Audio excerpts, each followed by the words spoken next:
पूजितं सुरनरोत्तमेरमुदा धर्मनन्दनमहं विचिन्तये। ॐ श्री स्वामिनारायणाय नमो नमः। ॐ श्री हरिकृष्णाय नमो नमः। ॐ अवतारिणे श्री पूर्णपुरुषोत्तमाय नमो नमः। सर्वभक्तों जय स्वामिनारायण। बोलो લ્યો।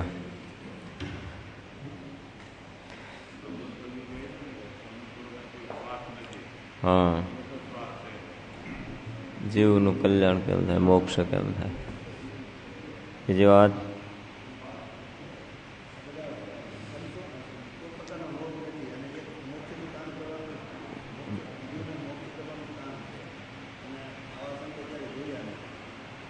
हाँ हाँ એની વાત કરી। કોણ કોણ?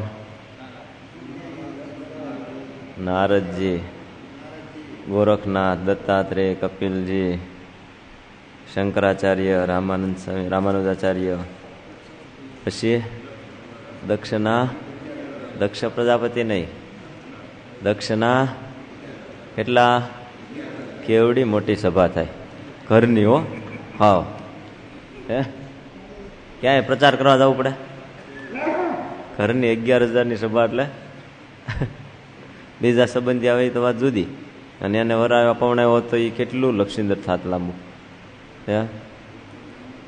11,000ને જો પવણાવ્યો હોત તો દક્ષ પ્રજાપતિએ તો એ 11,000ના 22,000 બીજા થાત, અને એ પાછા એના હાહુ ને હાહરા ને એના હાળિયું ને હાળા ને હા કેવડું મોટું થાત। એને સમયો કરવો તો આખો ઘરનો થઈ જાય, પણ સમજી ગયા હું, પણ કોના કહેવાથી સમજી ગયા? નારદજી મળી ગયા ને એમાં બધું ટૂંકમાં પતી ગયું હો, નકર આવું બધી ઉપાધિ થાત। એટલે જોબન પગી એમ કે છે આવા સંતો સાંભળ્યા હતા પણ જોયા નહોતા, પણ આજ તમે પ્રભુ અહીંયા આવીને અમને દેખાડી દીધા હો। શાસ્ત્રમાં કીધા છે એના કરતા શ્રેષ્ઠ આમાં કીધા એમાં તો ક્યાંક ક્યાંક કોકને ક્યાંક કલંક લાગ્યા, પણ આમાં તો હાવ કલંક જ નહીં હું। મહારાજજીએ કોક ઓલા મહારાજ નથી કહેતા, સંતોને બધાની સભામાં ભરાઈને બેઠા હતા, મહારાજ કે આ સાધુ તો નારદ જેવા, આ સાધુ તો પર્વત જેવા, આ સાધુ તો હે એમ બધા નથી કહેતા સૌભરી જેવા, ઋષભદેવ જેવા, આ બધા એમ મીડ્યા કેવા। મહારાજ બ્રહ્માનંદ સ્વામી નો સહન થયો ને બ્રહ્માનંદ સ્વામી કે મહારાજ ગાળ્યું હું લેવા દો અમને, હો ગાળ્યું હું લેવા દો? મહારાજ કે અમે ક્યાં ગાળ્યું તમને, આવા ઋષિ મુનિ જેવા કહીશ। મહારાજ કે કેદી અમારામાં એવું ભાડ્યું કેદી? બ્રહ્માનંદ સ્વામી કે અમે કેદી ક્યાંય લોભાણા કે લ્યો હું સૌભરી ઋષિ તો ત્યાં 60,000 વર્ષ પાણીમાં વયું ગયું, તો અમારે ગયું એવું કોઈ દી કાંઈ થયું? 60 મિનિટે 60 સેકન્ડે ગઈ કે તમારા વિના? પછી મહારાજ બોરાજી એટલે એના કરતા શ્રેષ્ઠ સંત આજ તમે અમને બતાવી દીધા છે, જોયા નહોતા પણ આજ બતાવી દીધા છે। જગતમાં સ્ત્રી અને વ્યસનોના ત્યાગી કોઈ દેખાતો નથી। કંઈક ફેર લાગે, શું લાગે તમને? જગતમાં સ્ત્રી, ધન અને વ્યસનોનો ત્યાગી કોઈ દેખાતો નથી। અત્યારે જેટલા આશ્રમવાળા છે તે બધા સ્ત્રી, ધન અને વ્યસનોમાં આસક્ત થયા દેખાય છે। ત્યાગી થઈને પણ જે ધન અને સ્ત્રીને રાખે છે તેને તો પતિત કહ્યા છે, તેના દર્શન કરવાનું પણ કાંઈ ફળ નથી।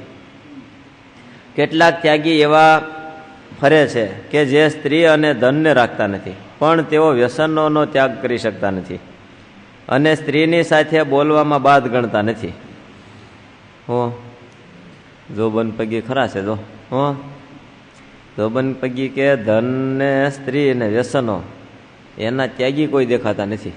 હો શેના? સ્ત્રી, ધન અને વ્યસન, આ ત્રણ વાનામાં બધું આવી જાય। કુસંગ માત્ર છે ને આમાં આવી જાય, હો બધો કુસંગ આમાં ભરાયેલો, સ્ત્રી, ધન અને વ્યસન।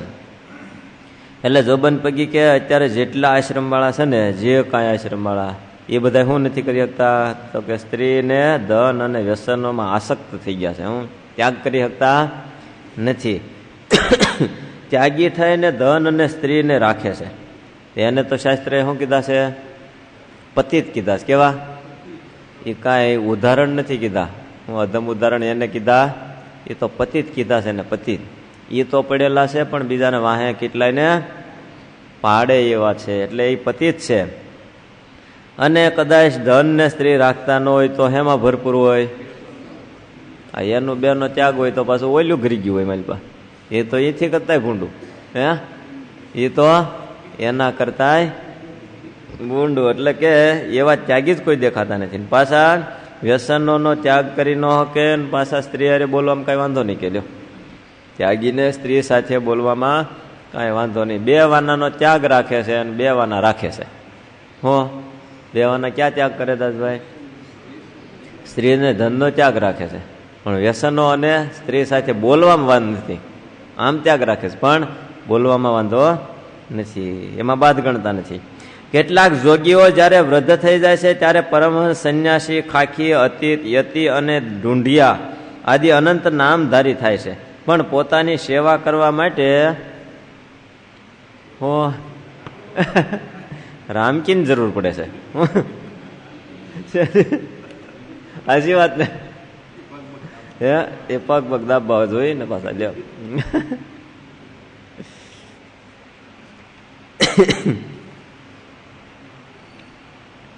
કેટલા કેટલા વૃદ્ધ થાય પછી હું ગ્રહણ કરે? પહેલો જાણે સંન્યાસ.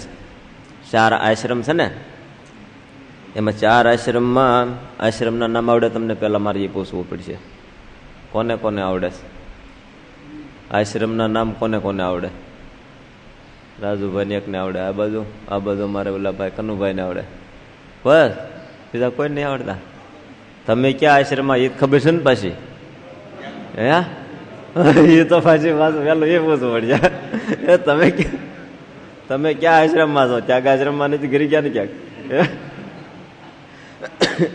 શાસ્ત્રમ ત્યાગાશ્રમ છે જ નહીં. હું છે 4 આશ્રમમાંથી શાસ્ત્રમ ત્યાગાશ્રમ છે. હું 4 આશ્રમમાં પહેલો આશ્રમ છે બ્રહ્મચર્ય આશ્રમ. 100 વર્ષની આવરદા, બરોબર? પછી ભાગલા પાડી દીધા. 100 વર્ષમાં પહેલો આશ્રમ છે એ બ્રહ્મચર્ય આશ્રમ. જન્મે માણસ એટલે 25 વર્ષ સુધી એને બ્રહ્મચર્ય વ્રતનું પાલન કરવું. પહેલા બધા ઋષિ મુનિઓના આશ્રમમાં જઈને ભણતા, અને 25 વર્ષનો ઉંમર થાય ત્યાં સુધી ઋષિ મુનિના આશ્રમમાં રહી ભણે ગણે હોશિયાર થઈ જાય. પછી જો વૈરાગ્ય હોય તો એ સંન્યાસી થાય અથવા વાનપ્રસ્થ થાય. પહેલા વાનપ્રસ્થ થાય ને પછી સંન્યાસી થાય. અને જો રાગ હોય વિષયમાં કાંઈક અને થોડી ઘણી વાસના હોય તો ગુરુ પાસે ગુરુને દક્ષિણા આપીને પાછો ગ્રહસ્થાશ્રમ સ્વીકારે.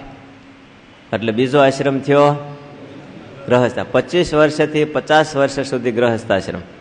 એટલે 50 વર્ષ થયા પછી જ્યાં છોકરા મોટા થઈ ગયા 25 વર્ષે ગયા હોય ને ત્યાંથી લગ્ન બગન થઈ ગયા. છોકરા 25 વર્ષના થયા હોય, 25 વર્ષના, પછી એને બધો વહીવટ બહીવટ હોપી અને પછી ક્યાં નીકળવાનું? વનમાં. શું જવાનું? વાનપ્રસ્થ. એટલે વનમાં પ્રસ્થાન કરવું એને કહેવાય. ત્યાંથી વૃત્તિઓ પછી એ પાછી વાળવાની. શું કરવાનું? જંગલમાં વયું નથી જવાનું. શું કરવાનું છે? અહીંયા રહીને વૃત્તિઓ પાછી વાળવાની છે. જંગલ તો છે ને, જંગલમાં કે આપણે રહી શકીએ એવા છે નહીં, છે? પણ આમાં રહી આશ્રમ ભલે ગ્રહસ્થાશ્રમ છે, પણ એમાંથી જીવન પાછું બદલવાનું છે. શું કરવાનું છે? જીવન બદલાવાનું છે. કેવું? તો કે વાનપ્રસ્થ. વનમાં પ્રસ્થાન કરવાનું. એટલે વનમાં એકાકી ફરતા હોય ને એવી રીતે ધીરે ધીરે વૃત્તિઓ પાછી વાળી અને જીવનને ભગવાનમાં જોડવાનું છે. એ કહેવાય વાનપ્રસ્થ આશ્રમ. અને ચોથો આવ્યો 25 થી 75 વર્ષ સુધી એમ રહેવાનું. પછી આવ્યો સંન્યાસ આશ્રમ. પણ જો કે કળિયુગમાં 2 આશ્રમનો નિષેધ છે. ભાઈ બહુ સારું થયું. લ્યો, હોત તો મરાઈ જાત. કેમ? તો અટાણે ટાણે ન બેવું પડે. ઓલા પરાણે કાઢી મૂકો ત્યાં. એ કે નહીં, હો તમારા આશ્રમમાં તમે જાઓ, અહીંયા અમારે ઘેરે નહીં. એમ જ કરે. હો, કેમ લાગે? અટાણના છોકરા શું કરે? એમ જ કરે કે નહીં? એ કે હવે અમારા આશ્રમમાં તમે રિટાયર્ડ થઈ ગયા. એટલે હવે તમે તોય અટાણે કેટલાય નથી મૂકી આવતા વૃદ્ધાશ્રમમાં જવા દે. હે, મૂકી આવે છે ને એમ. એ સારું થયું આશ્રમ નીકળે જાય. કેવું કળિયુગમાં તે લીલા લેર તો કરીએ કઈ. કેમ? ભેગું કરેલું તમારું અને પાછા લઈ જાય ઓલ્યા. અને કાઢી મૂકે પાછા. એ કે જાઓ તમે હવે. ઓલા બળદને કામકાજ કરવાનું હોય ને ત્યાં સુધી હાલે ત્યાં સુધી હાકે, પછી નાથ મોરો કાઢીને કાઢી મૂકે ને એમ કરે આપણે કે નહીં. એટલે એની વાત હતી આપણે એ પાછું યાદ રાખવું પડશે ને. 4 આશ્રમ. હા, સ્ત્રીનો ત્યાગ કરે એની પછીની વાત આવી હતી ને આપણે. હા, એટલે સંન્યાસી થાય. હું વૃદ્ધાવસ્થા થાય એટલે સંન્યાસી થાય, પરમહંસ થાય. સંન્યાસી પાછા 4 પ્રકાર આવે: હંસ, પરમહંસ, બૃહદ અને એક હજી રહી ગયું, કુટીચક. કુટીચક, બૃહદ, હંસ અને પરમહંસ. આ સંન્યાસી પાછા 4 પ્રકાર. પરમહંસ શ્રેષ્ઠ કહેવાય. હો, પરમહંસ છે એ શ્રેષ્ઠ. એટલે મહારાજ શું કહેતા, અમારા હંસલા અમારા નથી, હું અમારા પરમહંસો છે. હો, શ્રેષ્ઠ સંન્યાસીઓમાં શ્રેષ્ઠ એવા અમારા પરમહંસો. સંન્યાસી હોય ને પછી ક્યાંય બંધન નહીં. જો વાનપ્રસ્થમાં જયારે જાય ને ગ્રહસ્થાશ્રમમાંથી, ત્યારે એમની સ્ત્રીને જો આવવું હોય તો સાથે લઈ જઈ શકાય છે. પછી એ 25 વર્ષ સુધી સાથે રહે, પછી જો એના ભાગ્ય હોય તો જીવે, નકર વૈયા જાય. પણ 75મું વર્ષ ચાલુ થાય, 76મું, એટલે પછી એનો ત્યાગ કરવાનો. પછી એનું જે થાય, પછી પોતાને એકલા એ જંગલમાં એકલા જ્યાં ફરવું હોય ત્યાં ફરવાનું, ફળ ફૂલ મળે એ ખાવાનું, અને મોજ કરવાની, ભગવાનની ભક્તિ કરવાની. એવો એ આશ્રમ. એટલે સંન્યાસ, પરમહંસ અને સંન્યાસી અને ખાખી. સહેજી તો જોઈ લો તમારે. જોયા ને ખાખી? આમાં બધા જોયા જ હોય ને ખાખી. ક્યાં એ રાખોડી સોપડી હોય, આગળ ધૂણો ધકતો હોય, હે, અને હોકાની સલામો હાલતી હોય, અને એવા ખાખી હોય માળા. તમે જુઓ ના, તો આપણને હરખું મળી ગયું એટલે નકર ખાખીના ટાટિયા ગણતા હોય. બોલો કેમ લાગે? હે કે નહીં? એમ જ કરતા હોય. એવા ખાખી થાય, અતીત થાય, યતિ થાય, ઢૂંઢિયા થાય. આવા અનેક પ્રકારના નામધારી થઈ જાય મોટા, પણ સેવા કરવા માટે તો વિધવાઓને રાખે, સધવાની નહીં. પાછા કેવા? વિધવા સ્ત્રીને શાસ્ત્રમાં એની સાથે સંગ કરવાથી કે એનો સ્પર્શ કરવાથી મોટું પાપ કીધું છે. અને આવડા માળા વૃદ્ધ અવસ્થા થાય એમ વિધવાને સેવામાં રાખે મળે. હે હે હા હા હા હા હાલે થાય. અમને શું થાય?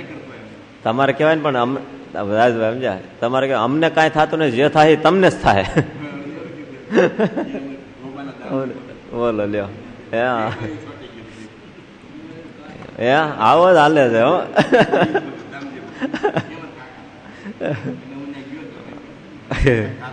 એટલે જ કહે ને તમને કે તને કાંઈ થાય છે. કાકા થતા હોય એટલે પછી શું કે એમ જ કહે ને. પણ કે અમને તો કાંઈ નહીં થાય, પણ જે થાય તમને થાય. જેદી તેદી પણ કોને થાય? આજ નહીં તો કાલ, દેહ છતાં કા દેહ, એને કે અમારું ન થાય. એટલે એવો મહિમા કહીને જ મૂળ ભ્રષ્ટાચાર થાય. શું થાય? મહિમા એનો કે અને ભક્તમાળના દ્રષ્ટાંત આપે અને એવું કઈ અને પછી બધો ભ્રષ્ટાચાર જાજો થાય છે. એમાંથી નથી. પેલા જો બધા બાવા બધા છે ને, સિદ્ધોની બધા શું કરતા? ભક્તમાળની કથા કરે, સ્ત્રીઓની આગળ કથા કરે. સ્ત્રીઓનો મહિમા બહુ આવે એટલે એને તો મહિમા હોય જ. અને સાધુનો મહિમા એવો આવે કે એની સાધુની સેવા કરીને નિસ્વાર્થ ભાવે ને એમાં કોઈ શંકા ન કરી, ગમે એ સેવા કરીએ તોય એને કાંઈ પાપ ન લાગે ને હોય એ બળી જાય. આવો મહિમા કહે એટલે બાયુને તો શું જોઈ? હે, એટલે એ તો જાય જ ત્યાં. એમ કરતા કરતા આ બધો ભ્રષ્ટાચાર થાય. એટલે ઓલું ત્યાગ રાખે છે, સંન્યાસી થઈ જાય છે, 60 80 વર્ષના થઈ જાય છે, પણ વિધવાને સેવામાં રાખે છે એટલે એ ભ્રષ્ટ થઈ જાય છે. પરસ્પર કોઈનો દોષ ન જુએ એવા તો જગતમાં અનંત લોકો છે. હવે કળિયુગમાં કાંઈ દોષ લાગતો નથી. સેવા કરવાથી તો બધા દોષ ટળી જાય છે. આવું કે હો, કળિયુગ એટલે બસ કળિયુગમાં કાંઈ દોષ લાગે જ નહીં. કાળા ભેળું કાળું ભળી જ જાય. શું કેવું? કાળા ભેળું કાળું ભળી જ જાય. કે જોબન પગી કે પરસ્પર કોઈનો દોષ જોવે જ નહીં. ન સ્ત્રી એનો દોષ જોવે, ન ઓલાનો જોવે. એમાંથી એક કોઈનો દોષ જોવે અને પાપાચાર કરે. એવા તો જગતમાં અનંત લોકો છે. અને વાતું કેવી કરે? કળિયુગમાં કોઈને કાંઈ હવે દોષ લાગતા. કળિયુગમાં બધી માફી થઈ ગઈ. હો, બધ કળિયુગમાં ગમે એ તમે પાપ કરો, ગમે એ કરો, તમારે એને પાપ લાગે નહીં. સેવા કરવાથી દોષ ન લાગે. એમથી સાધુની સેવા કરો એટલે કોઈ પ્રકારનો દોષ લાગે. પછી કેવી સેવા કરવી એ ન કહે પાછા. શાસ્ત્રમાં આમ કીધું છે આવી સેવા કરીને આ કરવું આ ન કરવું એ ન કહે પાછા. સેવા કરો કે હું સાધુ કે એ સેવા કરો. એટલે જીંજરમાં એક સંન્યાસી બધા નતો બિચારો પછી છેલ્લે પસ્તાણો, ત્યાં 4 ધામની જાત્રા કરીને આવ્યો 2-3 મહિને. અને પછી આવ્યો ને પછી તો ભાઈ બધાને ખબર પડી કે બાપુ જાત્રા કરીને આવ્યા. તે બાઈઓ ને ભાઈઓ હવે ટોળે વળીને આવ્યા. અને પછી રાજ્ય કે હાલો બાપુ થાકી ગયા છે, હોઈ ગયા. તે 2-4 બાઈઓ સેવા કરો. ઓલાને એમ કે હાલને ઠાક લાગ્યો ભલે કરચ્યું. તે કરચ્યું 2-3 વી ગયું ને એક જ વધી. તો પછી વાહેથી બીજું બધું થઈ ગયું. પછી બિચારો પસ્તાણો હશે મુમુક છું. પછી સવારે ઉઠીને રોતો હતો, રોવા માંડ્યો. એ કે ગંગા ડબુ હોય, જમના ડબુ હોય, ઓલી ડબુ હોય ને બધું ડબુ હોય કે જીંજર મેં સબ કુછ ડબોયા કે જીંજર મેં સબ કુછ ડબો દિયા કે જીંજરમાં કે બધી મારી મિલકત હતી બધી વહી ગઈ. આખી જિંદગીનું ભેગું કરેલું અહીંયા વ્યભિચાર કરીને મેં બધું ખોયું. એટલે આમ થાય હું સેવામાં રાખવામાં શું થાય, આવું થાય. સ્વયં વિષય અને રસના જે ભોગી હોય છે તેવા જોગી તો એવી જ્ઞાનની વાતો કરે છે કે સ્ત્રીઓ સેવા કરે તો દોષ લાગે છે. આવું કહે છે તેને જ દોષ લાગે છે, સેવા કરનાર કે કરાવનારને લાગતો નથી. આવું ઉપાય દીધો હોય પછી શું કરો? જે એમ કહે છે કે આ સેવા કરે છે એને આવી રીતે સેવા કરે તો પાપ લાગે, તો કે એના પાપ આને લાગે. લે આવું સમજાવી દે એટલે ઓલાને પછી પાપની બીક જ મટી જાય. હે પાપ કરતા બીવે જ નહીં. કાંઈ કે થોડું ઘણું પાપ કરતા બીતા હોય ને પછી આવો સપોર્ટ મળી જાય એટલે પછી પાછા જ ન વળે કોઈ દી. એ જિંદગીમાં આ હું 100 જન્મે ઈવડો પાછો વળી શકે નહીં. કેવા કેવા કરી નાખે જો જી આ કુસંગ. આવા મળી ગયા હોય તો આત્માનું કલ્યાણ કોઈ દી થાય. 100 જન્મે હું 1000 જન્મ લઈ લઈને તોય કોઈ દી કલ્યાણ બલ્યાણ થાય નહીં. એટલે જ આવા ગુરુનો ત્યાગ કરવાનો કીધો છે. ત્યારે શ્રી હરિ બોલ્યા, એવા કોઈ શાસ્ત્રનો મત નથી. બધાએ શાસ્ત્રના મતને તજી દીધો છે. આજે તો ધર્મ પાળવો બહુ કઠણ છે. શસ્ત્રથી જે મરી જવું તે અત્યંત કઠિન નથી. અગ્નિથી સળગી જવું તે સુગમ છે, પણ ધર્મ પાળવો ઘણો કઠણ છે. અત્યારે એવું છે હું મહારાજ કે છે હળગી જવું એમાં કાંઈ વાંધો નહીં. આ મળી જાય છે ને કેટલા જો કેરોસીન સાટીને હળગી જાય, કેટલા આમ હળગી જાય. શોટ લાગ્યો હોય તો ભડથું નથી જતા જંજન. એ મરવું કઠણ નથી પડતું, પણ ભગવાનની આજ્ઞા પાળવીને ધર્મ પાળવો ને એ કઠણ છે અત્યારે કળયુગમાં. અને કોઈ શાસ્ત્રનો મત નથી કે સ્ત્રીની પાસે સેવા કરવી કે સ્ત્રીનો સંગ કરવો એવું. પરણેલી એક જ સ્ત્રી છે ને એ જ એની પત્ની અને એ જ એક પતિ, એ શાસ્ત્રનો મત છે. બાકી બધું જે કાંઈ કરે એ બધું વ્યભિચારનું પાપ લાગે છે. એટલે ધર્મ પાળવો મહારાજ કે બહુ કઠણ છે. આગળના સમયમાં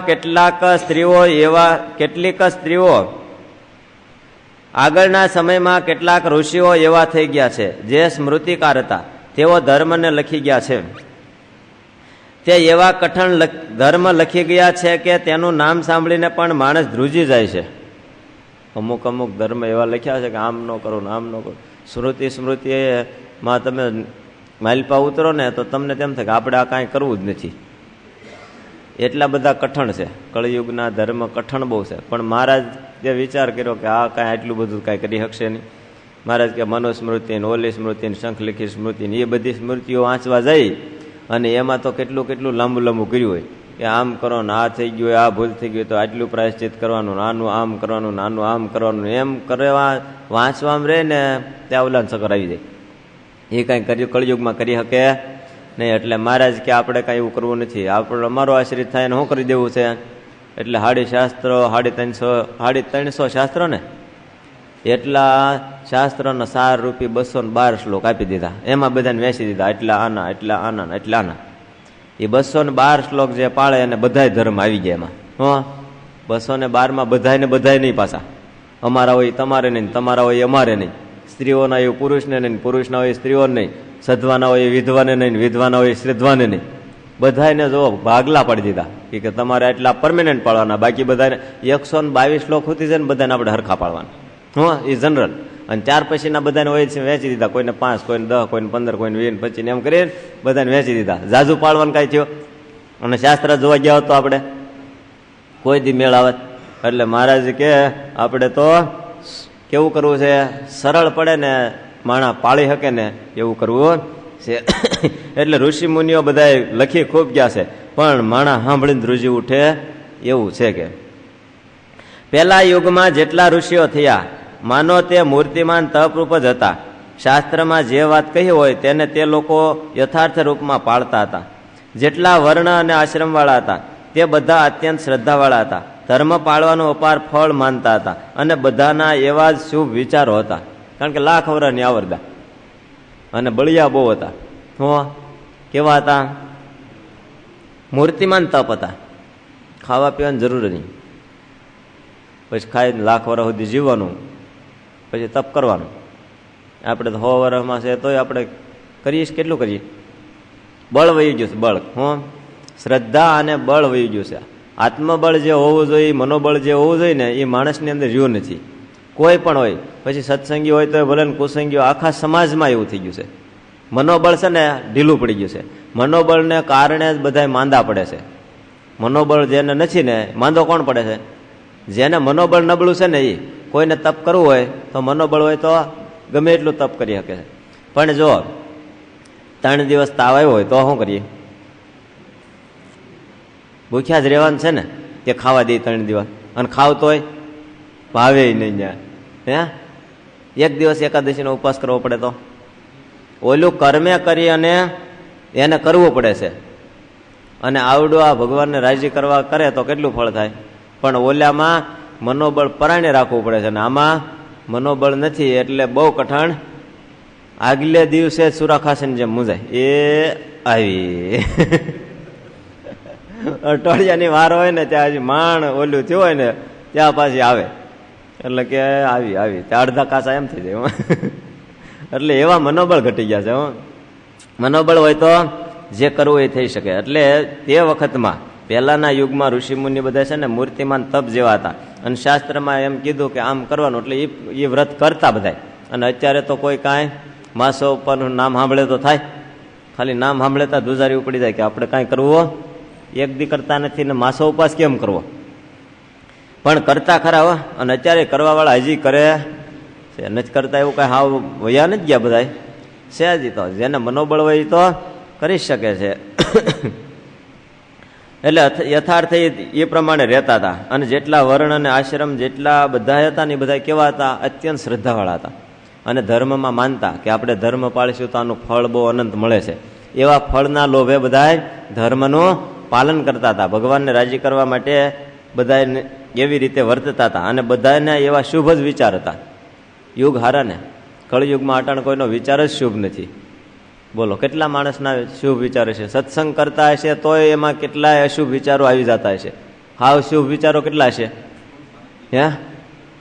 બહુ ઓછા, ટકાવારી ન નીકળે. એવા શુભ વિચારો બધાના જતા રહ્યા છે. ત્યારે બધા મલિન વિચારો બહુ આવી ગયા છે. સત્સંગ કરીએ છતાંય માયાના વિચારો ઝાઝા ભાગના થઈ જાય છે. ભગવાનને રાજી કરવા માટે સહુના હૃદયમાં શ્રદ્ધા ભાવ હતો. દરેકના ઘર આગળ કલ્પવૃક્ષ હતા. તે જે ઈચ્છે તે ફળ તેને મળતા હતા. આપણે એ ઉપાધિ ને પછી એની ઘેર કલ્પવૃક્ષ હતા. જે સંકલ્પ કરે હેઠે જઈને એટલે તરત આવે. સારું થયું વૈયા ગયા તો હું કેવું કલ્પવૃક્ષ લઈ ગયા ને તે સારું થયું ને કે નુકસાની કીધા? કલ્પવૃક્ષ રાખ્યા હોત તો શું વાંધો હતો એને? પંજી બાપા કાંઈ માથાકૂટ નહીં, કાંઈ રળવું નહીં, કાંઈ નહીં. આ કોપડા જોવા જવું ને એ બધું આ માથાકૂટના પાર ને કે નહીં. ઓલા ફ્લેટ ને ઓલો ફ્લેટ બતાવવાનો, ઓલો પ્લોટ બતાવવાનો, ઓલો મકાન કરવાનો, ઓલી લોન પાસ કરાવવાની, આ બધું વહી જાત. વૃક્ષ નેઠે જઈ જાવ, હાલો આ પાસ એટલે પાસ. આનો દસ્તાવેજ નથી થતો કે હાલો આ દસ્તાવેજ. એ કલ્પવૃક્ષ એ સતયુગમાં હતા ભાઈ, અત્યારે ન હોય. કળયુગમાં હોય તો કલ્પવૃક્ષ મૂંઝાઈ જાય બિચારું. એક આપણાને કેટલું પૂરું કરવું? અધૂરું રે, અધૂરું ને અધૂરું. જેટલું આપો એટલું એટલે વૈયા ગયા, સમજ્યા? અને ઓલા તો સંતોષ હતા બિચારા. એકાદું તો બધા પાસે ત્યાં ટ્રાફિક થાત. પાછો એકાદું રાખ્યો તો ત્યાં કેટલી ટ્રાફિક થાત? તો ધક્કા મારીએ ને બધા બાદ જ બહુ પાછા. એ કે મારો વારો એમ કરીને બિચારા કોક ના અટક્યા ભાંગી નાખે. એ યુગની વાત છે. એટલે બધાના હૃદયમાં શું હતું? શ્રદ્ધા હતી. ભગવાનને રાજી કરવાની, ધર્મ પાળવાની બધાને શ્રદ્ધાઓ હતી. શ્રદ્ધા હોય એટલે જ થાય. અટાણે શ્રદ્ધા જેને છે અને વિશ્વાસ છે ભગવાનનો, એને કલ્પવૃક્ષ જ છે. હું આપણે કલ્પવૃક્ષ જ છે. ભગવાનની મૂર્તિ શું છે? ચિંતામણી કયો, કલ્પવૃક્ષ કયો, જે કયો એ આપણી પાસે છે જ, પણ આપણને ક્યાં દેખાય? આપણે તો ઓલું ઝાડવું જોઈ લ્યો. હું ઝાડવું હોય તો મજા આવે, મૂર્તિમાં નહીં. એમાં એટલે શ્રદ્ધા ભાવના હતી. અને એ જે સંકલ્પ કરે એ બધા ફળ, પણ એના બધા સંકલ્પ હારા હતા. હું અને આપણે સંકલ્પ એકી હારો કરીએ, કલ્પવૃક્ષ આપણને મળ્યું હોય ભગવાન પાસે જ ન આવી. બોલો કેમ લાગે? અટાણે આપણે આટલા બધા બેઠા ને બધાને એક એક ચિંતામણી આપી દીધી હોય, જાઓ ઘરે જઈને તમારે. પછી અહીંયા મારે એકલાને જ વધી. એમ અહીં હું એકલો જ વધુ. વળતે જે હું ગોતું, ક્યાંય ગયા બધા આવે કોઈ? મારે ગોતવા જવું પડે કે ચિંતામણી લાવો તો મારી ભલામણ. એટલે જ ભગવાન નથી દેતા. જેના શુભ સંકલ્પ હોય ને એને જ ભગવાન આપે છે. એટલે એ ફળ આપતા પણ બધાને એમ શ્રદ્ધા અને ભાવના, ભગવાનનો વિશ્વાસ બહુ. એક ભગવાનને રાજી કરવાનું તાન હતું, એટલે ભગવાન એને આપે. સહુના મન સત્વગુણ પ્રધાન રહેતા. તપ કરવો અને ધર્મ પાળવો તેમાં સહુની રુચિ રહેતી. લ્યો, તે બધા ઋષિવર્યો શુદ્ધ સત્વ પ્રધાન હતા. સમગ્ર ઋષિઓમાં મુખ્ય અને મહાન સનકાદિકો હતા. બ્રહ્માદિ સર્વદેવો શુદ્ધ રજોગુણ પ્રધાન ગણાય, અને શિવ, રુદ્ર, દૈત્યો અને ભૂતગણો એ બધા શુદ્ધ સત્વ તમોગુણ પ્રધાન ગણાય. 3 ગુણના ભાવ બતાવ્યા. ત્યારે ઋષિ મુનિઓ બધા કેવા હતા? શુદ્ધ સત્વમય. બસ બીજું કઈ ભાવના જ નહીં.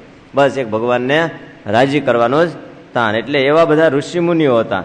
અને બધા ઋષિ મુનિઓમાં મુખ્ય કોણ હતા? 4 સનકાદિકો. એ 4 સનકાદિકો એ હતા શુદ્ધ સત્વ ગુણ વાળા. શુદ્ધ સત્વ ગુણ હોય ને એટલે સંકલ્પ સારા જ થાય, અને સંકલ્પ સારા થાય એટલે સત્વગુણની વૃદ્ધિ થાય. સત્વગુણ આપણામાં આવતો જ હોય છે, પણ આપણે સત્વગુણની સામું જોતા ન હોય. અને સત્વગુણ જ્યારે આવે ત્યારે અમુક વખતે આપણે ઓળખાતો પણ નહીં, અને ઓળખાતો હોય ત્યારે આપણને બીજું ત્રીજું કંઈક કરવાની હુજે, અને એ કરી નાખીએ એટલે પછી સત્વગુણ જતો રહેશે. પણ ઓલાને તો ન કરો, ભગવાન સિવાય બીજા સંકલ્પ નહોતા. માટે શુદ્ધ સત્વગુણ વાળા બધા ઋષિમુનિઓ હતા. બ્રહ્માદિક દેવતાઓ બધા રજોગુણ વાળા છે. કેવા? બ્રહ્માદિક દેવતાઓ છે ને એ બધા શું છે? એને રજોગુણ, એને વિષય જોઈ, બીજું કાંઈ નહીં. એને ભગવાન મળવા જ મળે, નકર કાંઈ નહીં. પણ એનો વિષય પેલા જોઈ. એટલે જ સંતો અને ભગવાન શું કહે છે? જેવા તેવા. ગુણાતીતાન સાહેબ શું કીધું? બ્રહ્માજીને રજોગુણી છે એટલે રજોગુણ ભગવાન મેળવા દે નહીં, ભગવાન ભળવા દે નહીં. તો શિવ અને રુદ્ર, દૈત્યો, ભૂતો આ બધા કેવા છે? એ તમો ગુણી છે. એને વતાવ્યા ન થાય, અને એ કોકને હેરાન કરવામાં સમજે. એટલે આ 3 ગુણ પ્રધાન વાળા એ શાસ્ત્રોમાં બતાવ્યા છે, 3 ગુણ વાળા બધા છે. એવી રીતે મહારાજ જોબન પગીને કહે છે, અને વિશેષ વાત કરી આવતીકાલે લેશું. સહજાનંદ સ્વામી મહારાજની જય. શ્રીપતિમ શ્રીધરમ ભક્તિ ધર્માત્મદમ વાસુદેવમ હરિમ માધવમ કેશવમ કામદમ નારાયણમ નીલકંઠમ ભજે. સદાનંદ સ્વામી મહારાજની જય.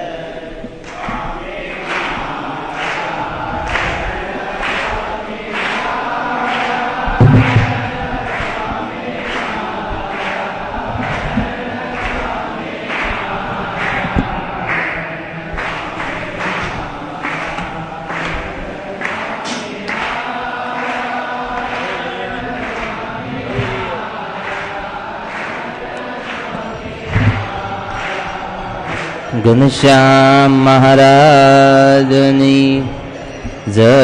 સદગુરુ સ્વામી પ્રભુ જય. સદગુરુ સ્વામી સહજાનંદ દયાળુ. સહજાનંદ દયાળુ બળવંત બહુનામી.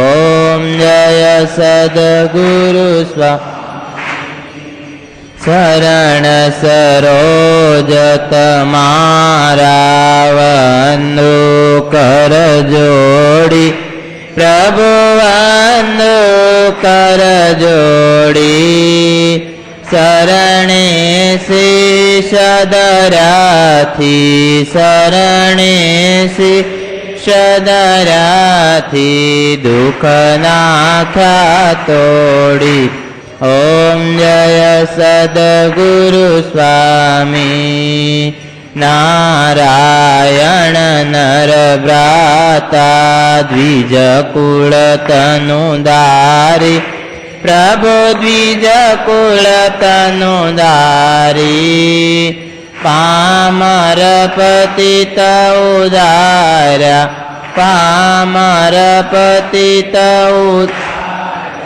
અગણિત નર નારી ઓમ જય સદગુરુ સ્વામી નિત્ય નિત્ય નૌતમ લીલા કરતાય વિનાશી પ્રભુ કરતાય વિનાશી 68 તીરથ શરણે 68 તીરથ શરણે કોટી ગયા કાશી ઓમ જય સદ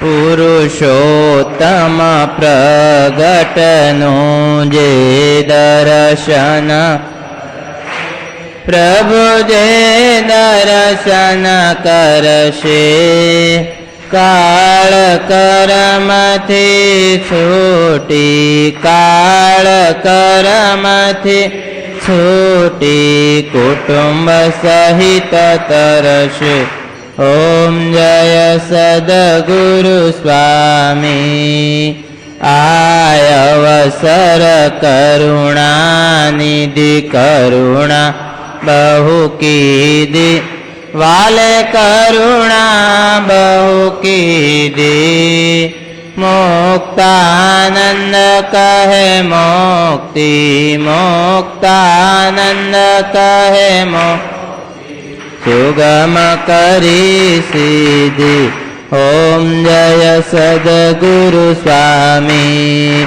જય સદગુરુ સ્વામી પ્રભુ જય સદગુરુ સ્વામી સહજાનંદ દયાળુ સહજાનંદ દયાળુ બળવંત બહુ નામી ઓમ જય સદગુરુ સ્વામી સહજાનંદ સ્વામી મહારાજની જય ઘનશ્યામ